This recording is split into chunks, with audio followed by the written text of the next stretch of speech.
علی رسول الکریم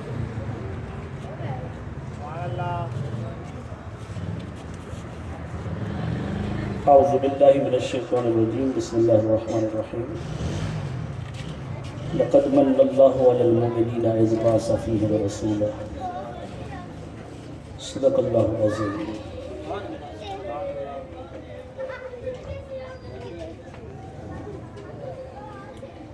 رب اشرح لی صدری ویسر لی امری واحلل عقدۃ من لسانی یفقہوا قولی صلاۃ و سلام علیک یا سیدی یا رسول اللہ۔ حمد و صلاۃ پر مشتمل مختصر ترین خطبہ کے بعد نہایت ہی واجب الاحترام معزز و محترم سامعین کرام، عزیزان گرامی قدر، بالخصوص صدر محفل پیر طریقت رہبر شریعت حضرت صوفی محمد دانش نقشبندی دامت برکاتہ العالیہ، نہایت ہی واجب الاحترام حضرت علامہ مولانا قاری عبدالباسط دامت برکاتہ العالیہ، حضرت علامہ مولانا قاری العداد دامت برکاتہ العالیہ، حضرت علامہ مولانا قاری محمد اسلم دامت برکاتہ العالیہ، نہایت ہی واجب الاحترام محترم قاری محمد نظر اور اسٹیج پر دیگر جلوہ افروز علماء کرام، سلاخان رسول، بزرگان دین، عزیزان گرامی قدر، خواتین و حضرات، کافی دیر سے اللہ اور اس کے رسول صلی اللہ علیہ وآلہ وسلم کے ذکر سے اپنے دلوں کو ہم محظوظ کر رہے ہیں، اور اب یہ آخری لمحات ہیں۔ چند لمحات کے بعد انشاءاللہ العزیز ہم ایک عظیم عبادت کی طرف گامزن ہوں گے، جس کو ہم دعا کہتے ہیں۔ حضور علیہ الصلوۃ نے فرمایا الدعاء هو العبادہ، دعا خود عبادت ہے۔ الدعاء هو المخ العبادہ، دعا عبادت کا مغز ہے۔ اور ہماری خوش قسمتی ہے کہ ہمارے درمیان پیر طریقت رہبر شریعت صوفی محمد دانش دعا فرمائیں گے۔ دعا کرنے والی ذات جتنا مزکہ مصطفیٰ ہوتی ہے، اس قدر ہی دعا مستجاب ہوتی ہے۔ اللہ رب العزت قادر مطلق ہے، علی کل شیء قدیر ہے، وہ رحمان ہے، وہ رحیم ہے، اور یہ اس کی صفت رحمان صفت عام ہے۔ وہ اتنا رحمان ہے کہ اس نے جو کچھ مسلمانوں کو، مومنوں کو، جو اس کو مانتے ہیں انہیں دیا ہے، تو اسی طرح جو اسے نہیں مانتے انہیں بھی دیا ہے۔ بلکہ ہم تو دیکھتے ہیں کہ ہمارے مقابلے میں جو کافر ہیں وہ زیادہ کر و فر کے اندر ہیں۔ یہ سب اللہ تبارک و تعالیٰ کی صفت رحمانیت ہے، اور یہ صفت رحمانیت اللہ رب العزت کی اس دنیا، اس مادی کائنات میں، اس دنیا میں ہے کہ رب کائنات ہر کسی پر رحمان ہے۔ جو اسے مانتا ہے اسے بھی وہ رزق دیتا ہے، جو نہیں مانتا وہ اسے بھی دیتا ہے۔ فنی علوم کے حوالے سے بھی جس طرح مسلمان مومن آپ کو سائنسدان نظر آتے ہیں، اسی طرح آپ کو کافر عیسائی یہودی بھی آپ کو سائنسدان نظر آتے ہیں۔ مسلمان آپ کو ڈاکٹر نظر آتے ہیں تو اسی طرح کافر بھی آپ کو ڈاکٹر نظر آتے ہیں۔ اگر ایک پروفیسر ٹیچر مسلمان ہے تو اسی طرح ایک پروفیسر ٹیچر جو ہے وہ کافر بھی ہے۔ یہ کیا ہے؟ یہ سب اللہ تبارک و تعالیٰ کی رحمانیت ہے کہ وہ رحمان ہے۔ اس دنیا کے اندر اس کی خزانے اس قدر وسیع ہیں اور کھلے ہیں اس دنیا میں کہ وہ جس طرح اپنے ماننے والوں کو نواز رہا ہے اسی طرح وہ ان کو بھی نواز رہا ہے جو ان کے مقابلے میں بت پرستی کرتے ہیں، اپنے ہاتھوں سے تراشتے ہیں اور ان کے سامنے جبین نیاز ہو جاتے ہیں۔ اللہ رب العزت نے یہ کرم فرمایا ہر کسی پر یہ کرم فرمایا کہ اسے نعمتوں سے مالا مال کیا، لیکن عزیزان گرامی قدر نعمتیں تو بے بہا عطا کی۔ اس ذات کا فرمان بھی ہے وَإِن تَعُدُّوا نِعْمَةَ اللَّهِ لَا تُحْصُوهَا، اگر تم اس کی نعمتوں کو شمار کرنا چاہو تو شمار نہیں کر سکتے۔ ان گنت نعمتیں ہیں، اور اپنی ذات میں ہی دیکھیں کہ ہمارا یہ ہاتھ کتنا قیمتی ہے، ہماری یہ زبان کتنا قیمتی ہے، ہماری آنکھ کتنا قیمتی ہے، ہمارے کان کتنا قیمتی ہیں، ہمارا دماغ کتنا قیمتی ہے۔ یہ اسے پوچھو جس کے ہاتھ نہیں ہیں، اس سے پوچھو جو جس کے پاؤں نہیں ہیں، اس سے پوچھو جو زبان سے بول نہیں سکتا ہے، اس سے پوچھو کہ جو جس کی سماعت نہیں ہے۔ محترم محمد جلال گبور صاحب اوپر تشریف لائیے، آئیے تشریف لائیے، قاری محمد ظفر صاحب بھی اوپر تشریف لائیے۔ تو عزیزان گرامی قدر یہ اللہ رب العزت کا فضل اور کرم ہے کہ اس ذات نے ہم پر کرم کیا، بے حد و حساب نعمتیں عطا کی، اور ان نعمتوں کو عطا کرنے کے بعد اس نے احسان نہیں جتلایا۔ یہ اللہ کا کرم ہے، اللہ کا فضل ہے۔ قرآن مجید اول سے لے کر آخر تک پڑھیں، رب کائنات نے فرمایا کہ میری نعمتوں کا پرچار کرو، وَأَمَّا بِنِعْمَةِ رَبِّكَ فَحَدِّثْ، میری نعمتوں کا پرچار کرو، یہ اللہ کا حکم ہے، اللہ کا فرمان ہے۔ لیکن یہ نہیں فرمایا کہ میں نے تمہیں یہ نعمتیں عطا کی ہیں تو میرا تم پر یہ فضل ہے، یہ نہیں فرمایا۔ لیکن اللہ تبارک و تعالیٰ نے احسان نہیں جتلایا۔ وہ تو لوگوں کو بھی فرماتا ہے، اپنے ماننے والوں کو فرماتا ہے، لوگوں جب تم کسی کے ساتھ کوئی معاملات کرو، کسی کے اوپر کوئی احسان کرو، کسی کا کوئی بھلا چاہو، تو اس احسان کو پھر جتلا کر ضائع مت کرو۔ جیسے آج ہمارا وطیرہ طریقہ ہوتا ہے، ایک چائے کی پیالی پلا کر پھر اس سے وہ چائے کی پیالی بھی جتلا رہے ہوتے ہیں۔ رب کائنات نے بڑے سے بڑا احسان کرنے کے بعد یہ حکم دیا ہے کہ احسان کرنے کے بعد بھول جاؤ۔ اس وجہ سے تو ہمارے بزرگ کہتے ہیں کہ نیکی کر اور دریا میں ڈال۔ کیا مقصد؟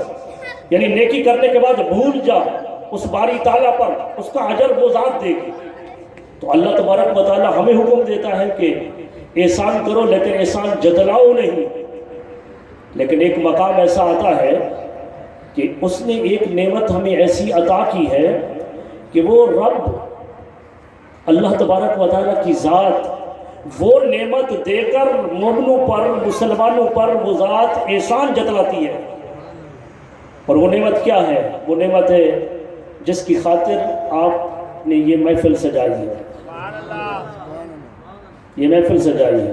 حضور علیہ السلام کی ذات والا صفات جب رب کائنات نے ہمیں عطا کی تو رب کائنات نے فرمایا لَقَدْ مَنَّ اللَّهُ عَلَى الْمُؤْمِنِينَ إِذْ بَعَثَ فِيهِمْ رَسُولًا، یقیناً یعنی یہ بات پکی ٹھکی ہے، اس میں کوئی دوسری رائے ہی نہیں، بات ہی نہیں، یہ بالکل پکی بات ہے کہ اللہ تبارک و تعالیٰ نے مومنوں پر من کیا ہے، احسان کیا ہے۔ مولا کب؟ یہ جسم کی نعمتیں دے کر، یہ ہمارے لیے انسان کے لیے سبھی کچھ بنایا، اس بزم کائنات کو تو نے انسان کے لیے سجایا، تو کیا یہ اس کائنات کی نعمتوں کو بنا کر تو نے ہم پر احسان کیا؟ فرمایا نہیں، اذ بعث فیہم رسولا، جب ہم نے انہیں اپنا رسول عطا کر دیا، یہ رسول عطا کیا تو اس پر اللہ تبارک و تعالیٰ نے احسان جتلایا رب کائنات نے۔ یہ محفل کہیں بھی ہوتی ہے تو قاری محمد مشتاق صاحب نے، ان کے بھائیوں نے یہ محفل سجائی، تو آپ اور ہم اس محفل میں ہیں۔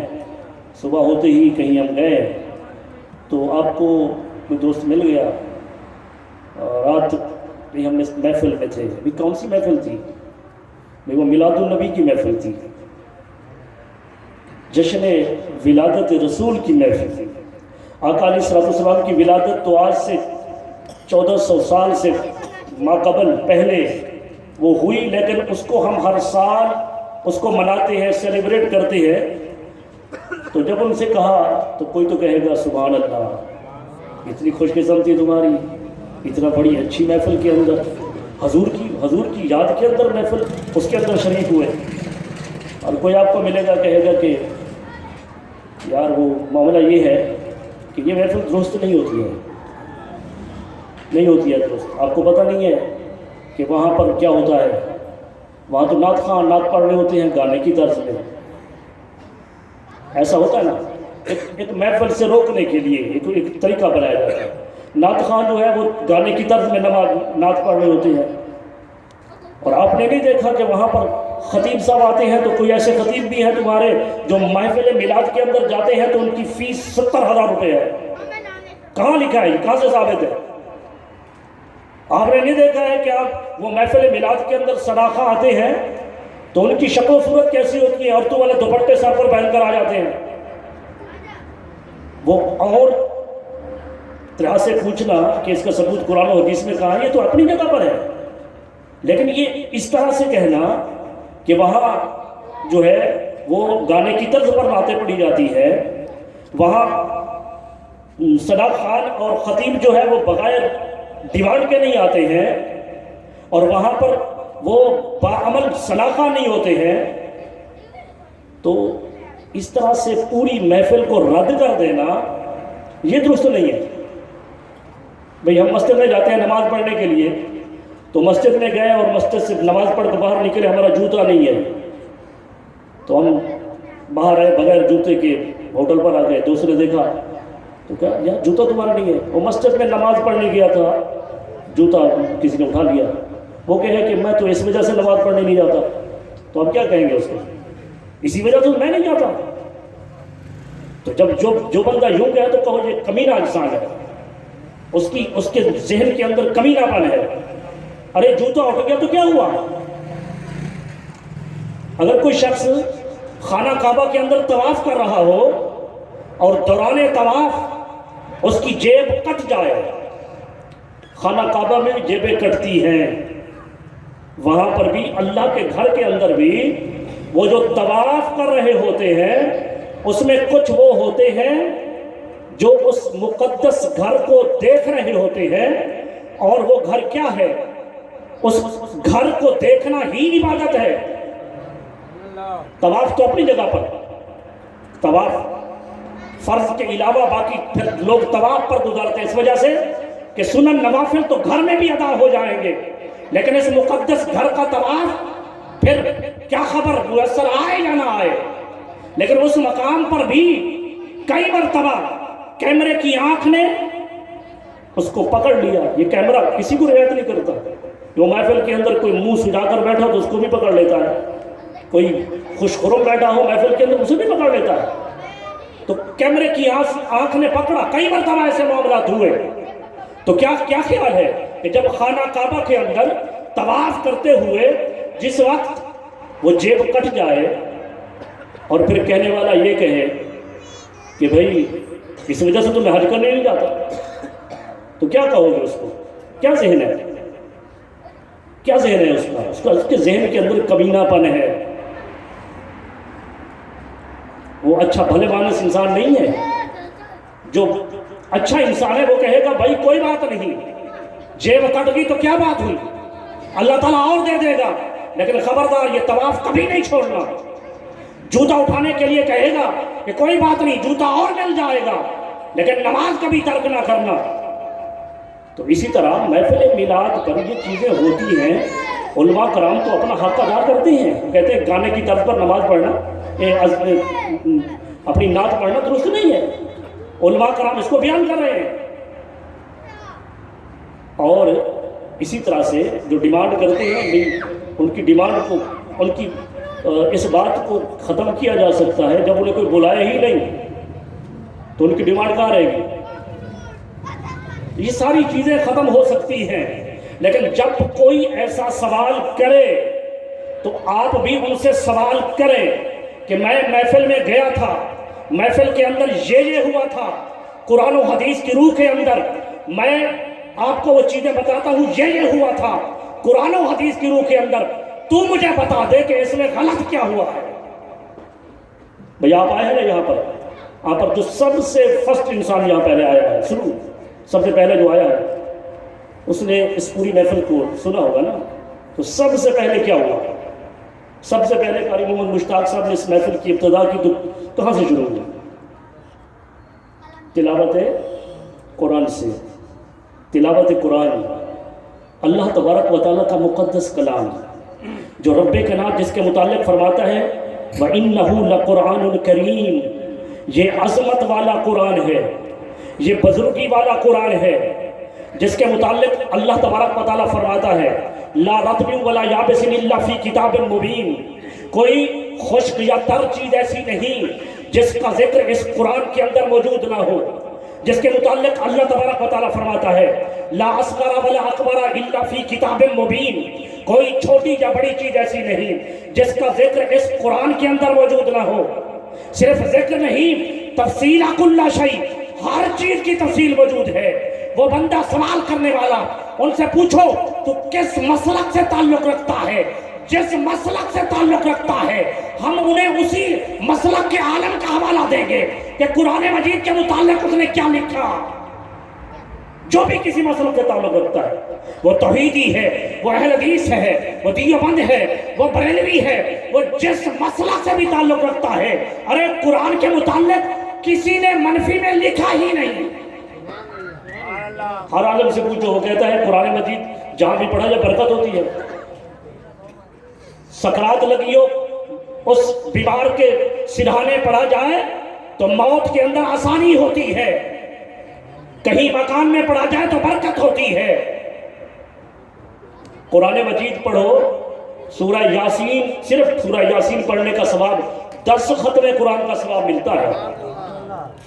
اور ان سے پوچھو آقا علیہ السلام نے کیا فرمایا؟ میرے آقا نے فرمایا یہ قرآن میری امت کی بساخی ہے۔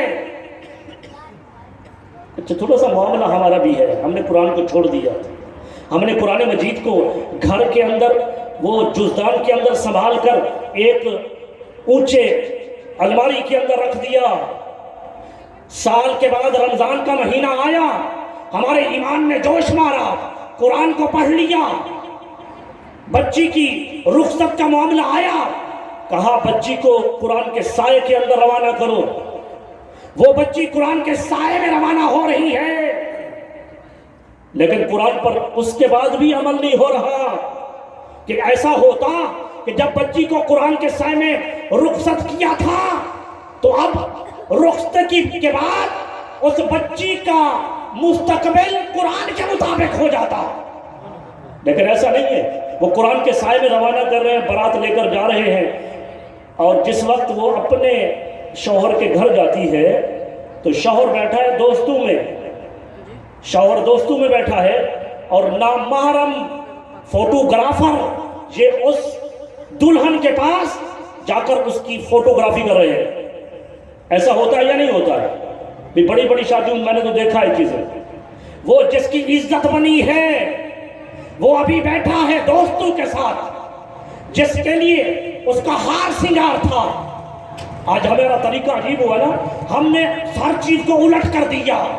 جب ہمیں کسی تقریب میں جانا ہوتا ہے تو ہم کہتے ہیں بیگم صاحبہ جلدی کر، یہ ہار سنگار کر لیں، ہم نے تقریب میں جانا ہے۔ تو بھی گھر میں تو وہ اپنے اسی حالت میں رہتی ہے، حالانکہ ہار سنگار عورت کا صرف خامند کے لیے ہے، خامند کے سوا عورت کسی اور کے لیے ہار سنگار نہیں کر سکتی۔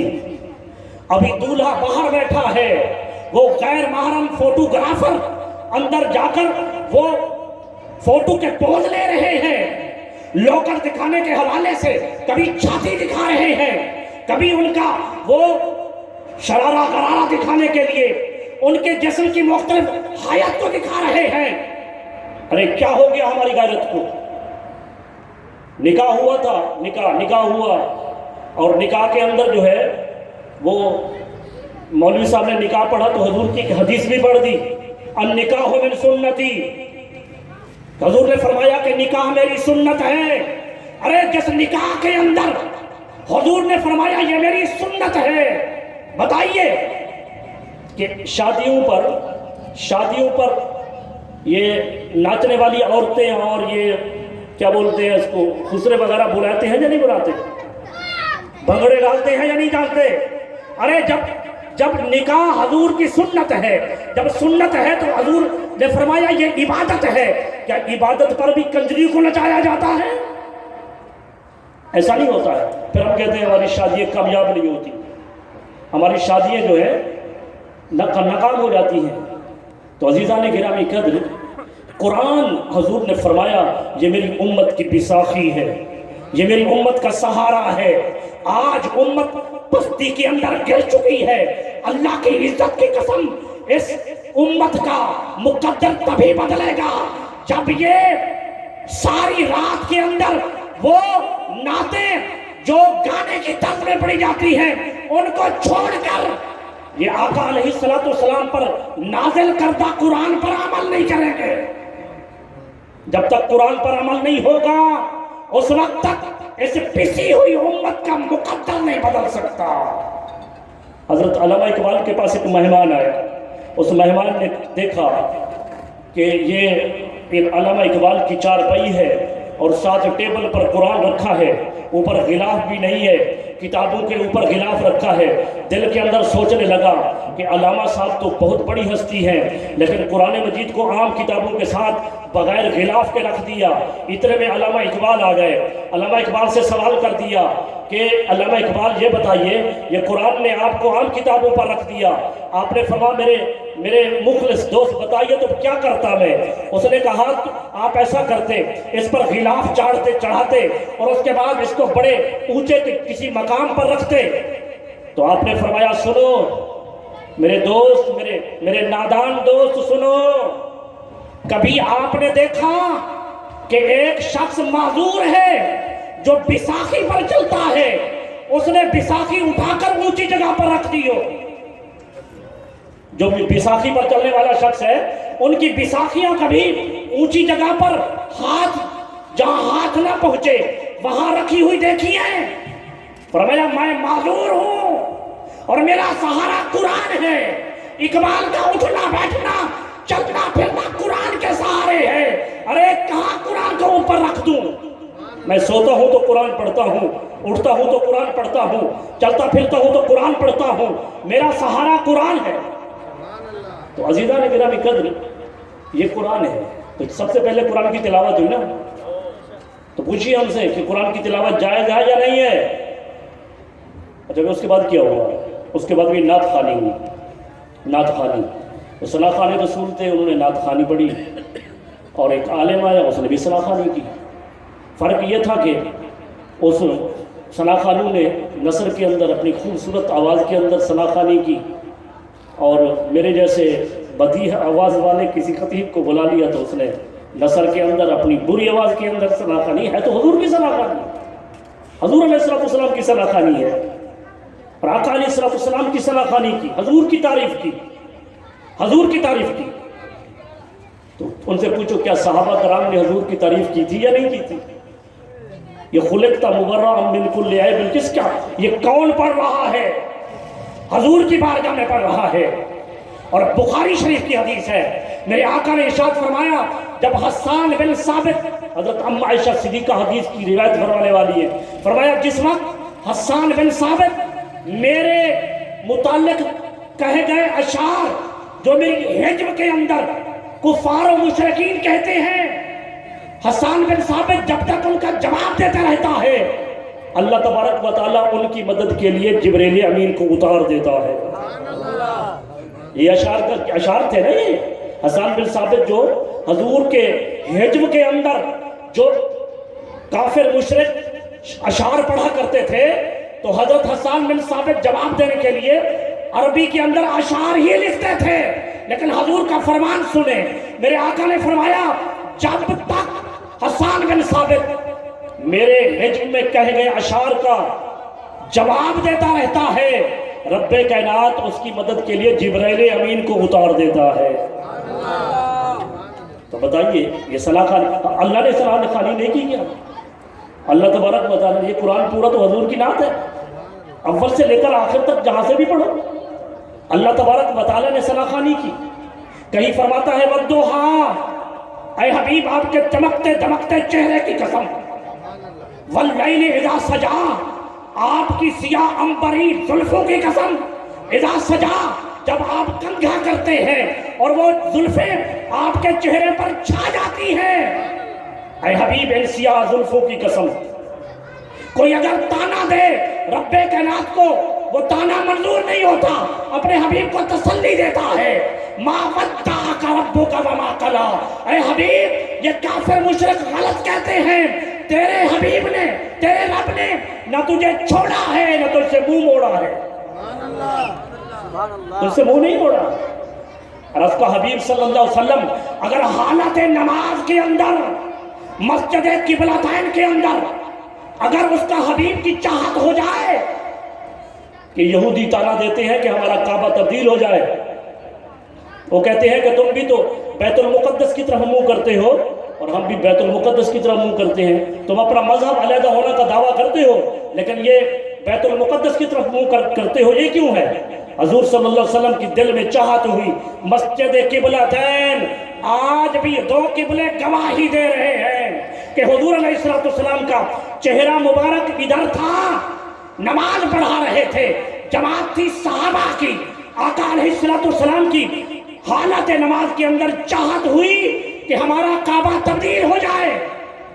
اس چاہت کے اندر حضور نے یوں دیکھا، آسمان کی طرف چہرہ یہ اٹھایا، ارے وہ چہرہ اٹھا نا، وہ چہرہ مصطفیٰ جسے رب کائنات والضحیٰ فرماتا ہے، جس وقت وہ چہرہ اٹھا تو اس اٹھنے کی ادا کو بھی رب کائنات نے اپنے مقدس کلام کا مضمون بنایا۔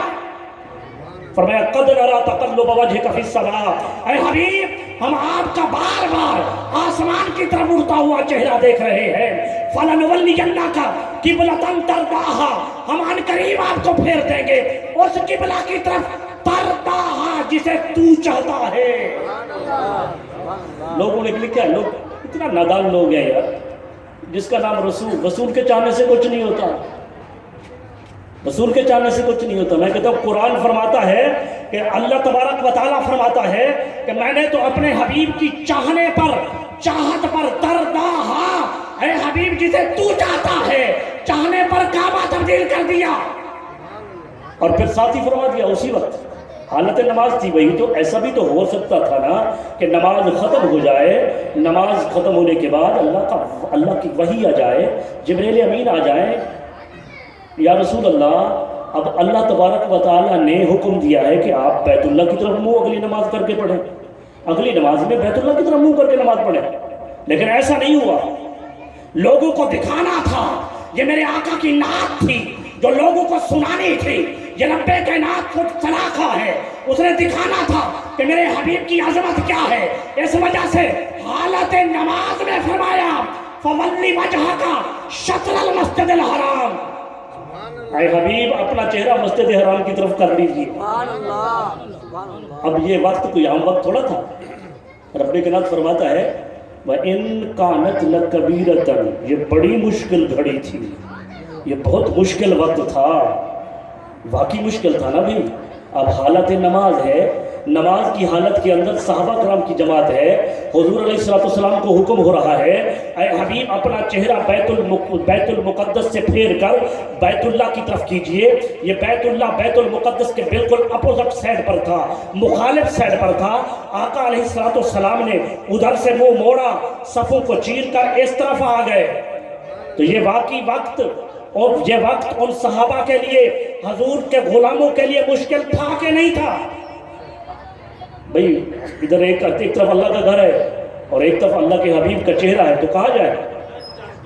فرمایا کہ اے حبیب یہ مشکل گھڑی تھی، مشکل گھڑی تھی، لیکن معاملہ یہ ہے کہ کعبے کو تو نماز کے بعد بھی تبدیل کرنے کا حکم فرما سکتے تھے، لیکن حالت نماز میں فرمایا اس لیے کہ تیرے ان عاشقوں کا امتحان ہو جائے، یہ تیرے عاشقوں کا امتحان ہو جائے، اور تیرے لیے قیامت تک کے لیے یہ نعت بن جائے، نعت بن جائے۔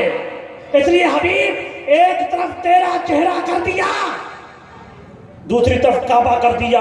اب تیرے غلاموں سے پوچھا، اے میرے حبیب کے غلاموں، تمہارے سب امتحان رب نے لے لیے، تم نے اپنا گھر بار چھوڑ دیا، مکہ کو چھوڑا، جدادیں بھی چھوڑ دی، اپنی بیوی بچے جو کفر پر تھے ان کو بھی چھوڑ دیا، سب کچھ رب کی رضا کے لیے ترک کر دیا۔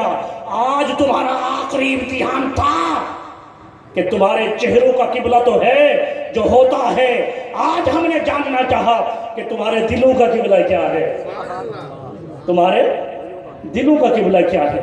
اس وجہ سے حبیب ایک طرف تیرا وجود اقدس کر دیا اور دوسری طرف کعبہ کر دیا۔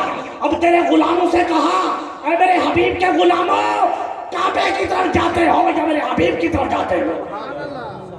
کہاں جاتے ہو؟ پروانہ کہاں جاتا ہے؟ پروانہ کہاں جاتا ہے؟ کہاں جاتے ہو؟ تو رب کائنات نے یہی فرمایا نا کہ ہم نے کعبہ اس وجہ سے تبدیل کیا، چینج کیا، اِلَّا لِنَعْلَمَ مَن يَتَّبِعُ الرَّسُولَ، ہم یہ جاننا چاہتے تھے کہ کون رسول کی اتباع کرتا ہے، مِمَّن يَنْقَلِبُ عَلَىٰ عَقِبَیْہِ، اور کون رسول کو چھوڑ کر الٹے پاؤں یعنی کفر کی طرف جاتا ہے۔ یہ حضور کی نعت ہے کہ نہیں؟ اللہ تبارک و تعالیٰ نے یہ نعت قرآن مجید اول سے لے کر آخر تک یہ حضور کی نعت۔ پوچھو ان سے کہ اگر یہ کام غلط ہے تو حسان بن ثابت نے کیوں کیا، یہ کام غلط ہے تو حضرت عبداللہ بن مسعود نے کیوں کیا، اگر یہ کام غلط ہے تو حضرت عبداللہ بن عباس نے کیوں کیا؟ ارے سارے صحابہ حضور کے ثناخوان تھے، حضور کے ثناخوان تھے۔ اور اب جب ہم اس میں ہوتے ہیں تو صرف ثناخوانی بھی تو نہیں ہوتی نا بھائی، جب ہم ایسی محفل میں ہوتی ہیں تو یہ محفل بھی حضور کی سیرت پر بھی تو ہوتی ہے نا گفتگو۔ وہ لوگ جن کو وقت میسر نہیں آتا، یہ محافل ان کے لیے غنیمت ہے کہ ان محافل میں جا کر اللہ کے دین کو سیکھے۔ کیا اللہ کے حبیب صلی اللہ علیہ وسلم کی یہ سیرت نہیں ہے؟ حضور علیہ السلام نے فرمایا، آقا علیہ السلام نے فرمایا ام عائشہ صدیقہ سے، فرمایا صل عائشہ، اے عائشہ مجھ سے مان۔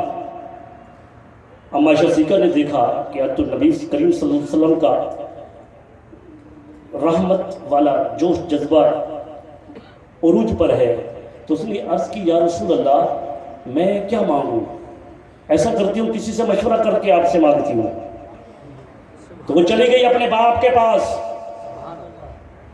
کن کے پاس چلی گئی؟ حضرت ابوبکر صدیق رضی اللہ تعالیٰ عنہ کے پاس، اور جا کر عرض کیا، ابا جان میرے سر کے تاج امام الانبیاء صلی اللہ علیہ وسلم نے مجھے فرمایا ہے کہ عائشہ کچھ مانگ۔ یا رسول اللہ، یا ابا جان آپ حکم فرمائیں کہ کیا مانگوں؟ فرمایا عائشہ واقعی حضور نے ایسا فرمایا، تو ایسا کرو حضور سے مانگو اور جو بتائیں مجھے بھی بتانا۔ حضور صلی اللہ علیہ وسلم کی بارگاہ میں جا کر یہ مانگو کہ اللہ کے رسول جب ہم معراج پر گئے تھے تو معراج پر رب کائنات نے آپ سے کلام کیا، اور آپ نے فرمایا ایک کلام وہ کیا جو رب کائنات نے فرمایا یہ عوام کو بتانا ہے، اپنی امت کے لیے ہے، بتانا ہے ان کو، اور ایک وہ علم دیا، فرمایا کہ حبیب یہ تیرے اور میرے درمیان راز کی باتیں ہیں، یہ بتانے والی نہیں ہیں۔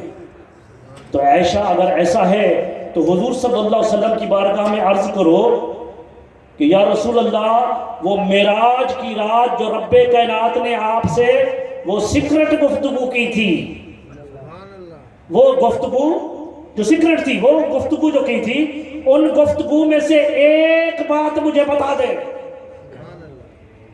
تو حضرت عائشہ صدیقہ حضور کی بارگاہ میں حاضر ہوئی، یا رسول اللہ وہ جو آپ سے رب کائنات نے کلام کیا، اور ان کلام پاک میں سے ایک وہ کلام کہ جو عوام کے لیے نہیں تھا، تو ان کلمات میں سے ایک کلمہ مجھے بتا دو۔ فرمایا عائشہ یہ مشورہ سوائے ابوبکر صدیق کے کوئی نہیں دے سکتا ہے۔ تو پھر حضور نے فرمایا اچھا ٹھیک ہے سنو پھر، کیونکہ وعدہ کر چکا ہوں۔ تو حضور علیہ السلام نے فرمایا عائشہ اللہ تبارک و تعالیٰ نے مجھ سے کلام کیا، اور اللہ تبارک و تعالیٰ نے ان باتوں میں سے ایک بات یہ بتائی کہ اے حبیب صلی اللہ علیہ وسلم آپ کا جو بھی امتی کسی ٹوٹے ہوئے دل کو جوڑے گا میں اسے بلا حساب کتاب جنت میں داخل کروں گا۔ یہ کس کا فرمان ہے؟ حضور صلی اللہ علیہ وسلم کا۔ اللہ تعالیٰ نے فرمایا ہے، اور حضور علیہ السلام یہ حدیث قدسی کے طور پر اما عائشہ صدیقہ سے فرما رہے ہیں، وہ ٹوٹے ہوئے دلوں کو جوڑا تو رب کائنات کا فرمان ہے کہ میں اسے بلا حساب کتاب جنت میں داخل کروں گا۔ اما عائشہ صدیقہ نے یہ بات کو پا لیا، سن لیا، اور پھر وعدہ کر کے یہ تھی اپنے والد سے، تو والد کے پاس پہنچ گئی، ابا جان حضور علیہ السلام نے یہ کلمات بتائے ہیں، حضور نے فرمایا ہے کہ آپ کا جو بھی امتی کسی ٹوٹے ہوئے دل کو جوڑے گا اللہ تبارک و تعالیٰ بلا حساب کتاب اسے جنت میں داخل کرے گا۔ یہ بات سننے کی دیر تھی، ابو بکر صدیق کی آنکھوں سے آنسو جاری ہو گئے۔ ابا جان معاملہ کیا ہے؟ یہ تو خوشی والی بات ہے، اگر کسی کا دل رکھ لیا، کسی کا دل جوڑ دیا، کسی کے دل کو پہلاوا دے دیا تو یہ تو خوشی کی بات ہے کہ بندہ جنت میں داخل ہو جائے۔ فرمایا بیٹی تو اس حدیث کو ایک رخ سے دیکھ رہی ہے اور دوسرا رخ تو نہیں بھاپ رہی، نہیں جان رہی۔ ارے اما عائشہ صدیقہ وہ ہے جو آقا علیہ السلام کے مسجد نبی کے تیسری صف کے حجرے کے اندر حضور علیہ السلام صحابہ کرام کو درس دیتے تھے، ہر درس کے اندر میری ماں تمہاری ماں حجرے کے اندر ہر درس کو سماعت کرتی تھی، ہر درس کو سماعت کرتی تھی، جن کا مقام یہ ہے کہ میں نے کئی حدیثیں پڑھی تو ان کے لفظ کے ساتھ جہاں رضی اللہ تعالی عنہا ان کے نام پر آتا ہے تو ایک دو حدیثوں کے اندر میں نے پڑھا رضی اللہ تعالی عنہ، پوچھا گیا کہ یہ کیوں مذکر کی ضمیر کیوں آئی؟ فرمایا اس وجہ سے مذکر کی ضمیر دے دی کہ حضرت اما عائشہ صدیقہ کا علم کسی بڑے سے بڑے صحابی سے کم نہ تھا، اتنا بڑی علم والی تھی۔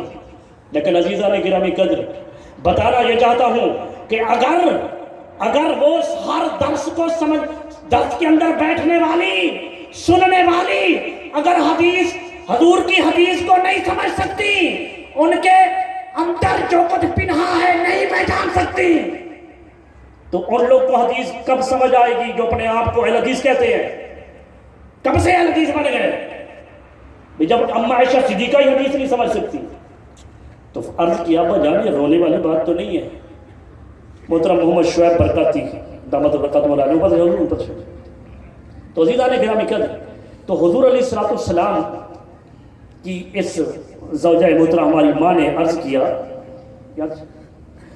کیا کہ ابا جان یہ رونے والی بات نہیں ہے، تو حضرت ابو بکر صدیق نے بتایا بیٹا بات یہ ہے کہ تم نے ایک رخ دیکھا نا، میں یہ تو رخ دیکھ رہا ہوں کہ اگر کسی نے کسی کا دل جوڑ دیا تو وہ تو جائے گا جنت میں، اور اگر کسی نے کسی کا دل توڑ دیا تو پھر کیا ہوگا؟ یہ بات قابل غور ہے۔ آج صرف ہمارا ہمسایہ ہی ہم سے خفا نہیں، ہمارے ماں باپ بھی ہم سے خفا ہے، اولاد خفا ہے، نہ والدین کے حقوق ادا کر رہے ہیں اور نہ اولاد کے حق ادا کر رہے ہیں۔ آج ہمسایوں کے حقوق بھی ادا نہیں کر رہے، اس لیے کہ ہم نے حضور علیہ السلام کی اتباع ہی نہیں کی ہے۔ آقا علیہ السلام نے فرمایا کل امتی یدخلون الجنہ، میرا ہر امتی جنت میں جائے گا۔ یہ بڑی خوشی والی بات ہے۔ حضور نے فرمایا ہر امتی، کل امتی یدخلون الجنہ، ہر امتی جنت میں جائے گا، الا من ابا، مگر وہ نہیں جائے گا جس نے انکار کیا۔ جس نے انکار کیا، بھئی جنت میں جانے کا کوئی انکار کرتا ہے، لیکن بات جنت میں جانے کی نہیں ہے۔ عزیزان گرامی قدر صحابہ کرام نے جب سنا عرض کی یا رسول اللہ وہ کون ہے جو انکار کرے؟ فرمایا کہ جنہوں نے میری اتباع کی، فرمایا کہ جو میری اتباع کرے گا وہ جنت میں داخل ہوگا۔ ومن عصانی فابا، جس نے میری نافرمانی کی اس نے انکار کیا۔ اب آئینہ اٹھائیں، میں بھی اٹھاؤں، ہر شخص آئینہ اٹھائے اور آئینے کو سامنے رکھ کر دیکھے کہ جس معاشرے کے اندر ہم رہ رہے ہیں، ہم حضور کی اتباع کس حد تک کر رہے ہیں۔ ارے اگر ہم حضور کی اتباع کر رہے ہوتے تو آج والدین کے نافرمان نہ ہوتے۔